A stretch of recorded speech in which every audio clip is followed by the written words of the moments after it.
With the inconsistent football all around the NFL, one of the few carryovers going into this season has been the Chiefs' just legitimate dominance. Perfect.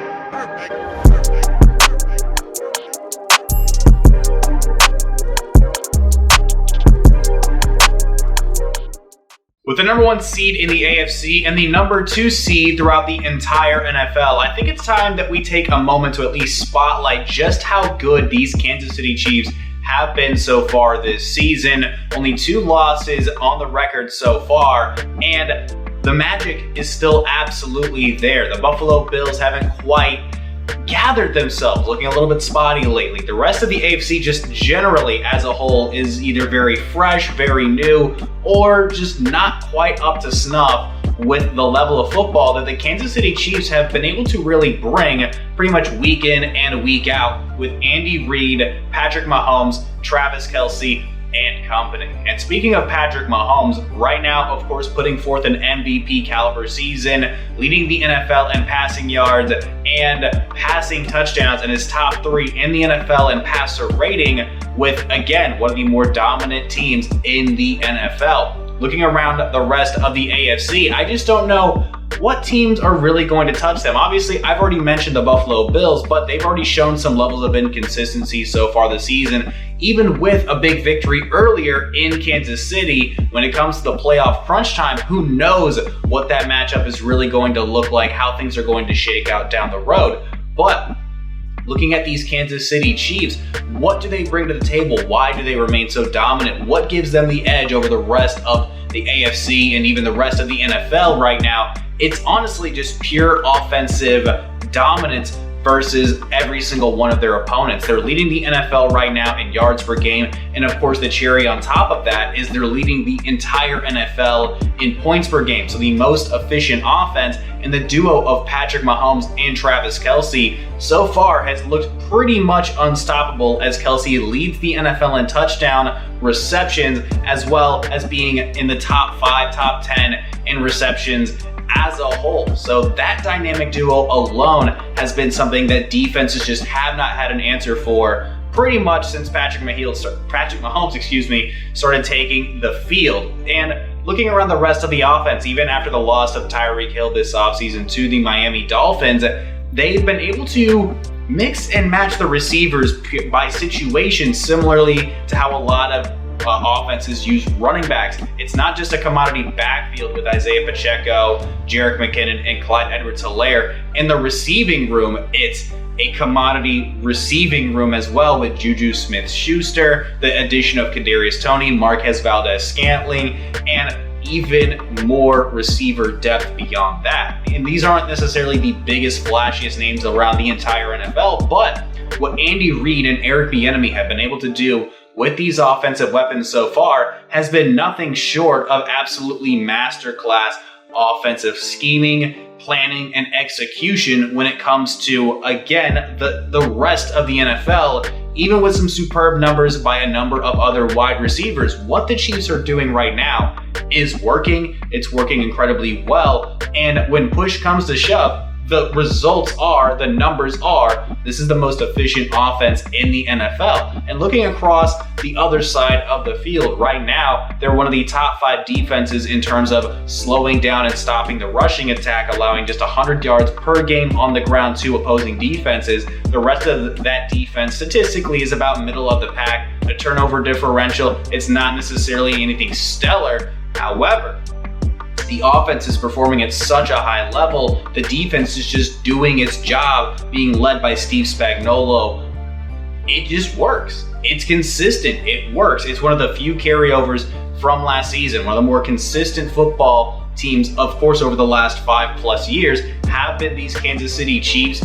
And right now, with the inconsistency across the rest of the NFL, I think it's not going to be shocking when it comes down to who's going to be in the Super Bowl conversation coming out of the AFC, that the Kansas City Chiefs are going to be right there within that mix, within, of course, the rest of the NFL's best, as to who, at the end of the day, is going to be crowned Super Bowl champion. So moving on from that, it's time to highlight our fantasy football players of the week, starting things off strong with Latavius Murray, the running back for the Denver Broncos, taking on the Carolina Panthers. With the release of Melvin Gordon, the injury to Chase Edmonds, it's pretty much Latavius Murray and then really nobody else within the Denver Broncos backfield.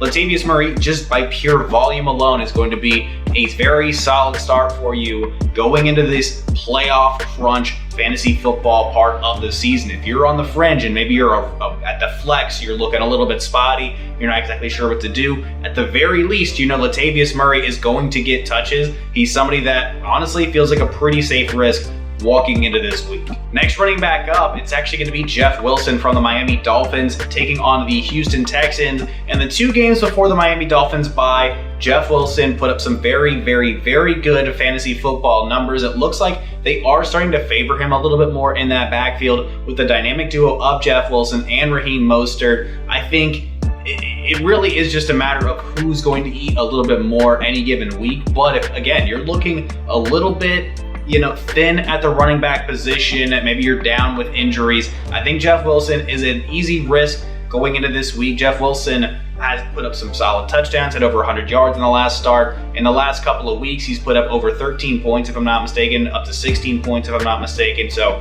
very solid numbers coming out of that backfield. I think Jeff Wilson might very well be a good start for this week.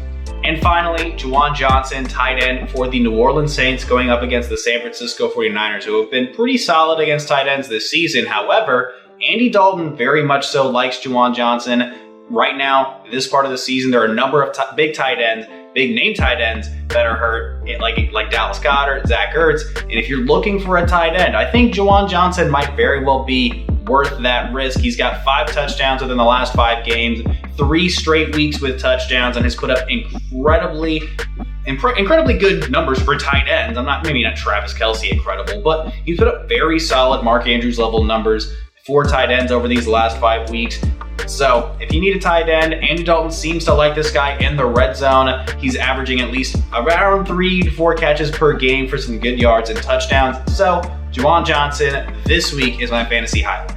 So all that out of the way, it's time to move on to our picks. We got Thanksgiving football this week. Gobble, gobble. It's time for some Thanksgiving football. Starting off, Buffalo Bills and the Detroit Lions in Detroit. All that snow keeping Buffalo and their football team a little under wraps, but in the Dome of Detroit, give me the Buffalo Bills.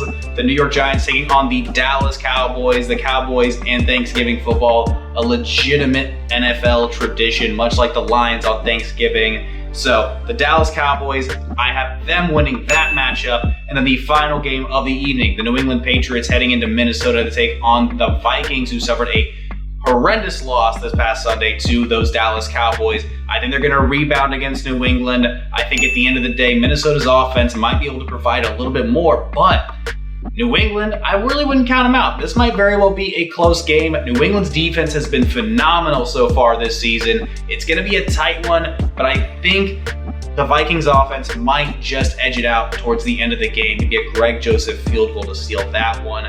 Moving into Sunday, the Tampa Bay Buccaneers heading into Cleveland to take on the Browns. Give me the Bucks.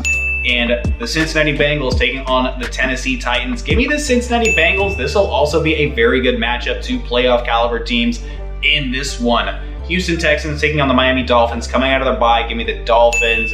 The Chicago Bears, New York Jets. Quarterback conundrum for the Jets just doesn't scream good situation to me. Give me the Chicago Bears.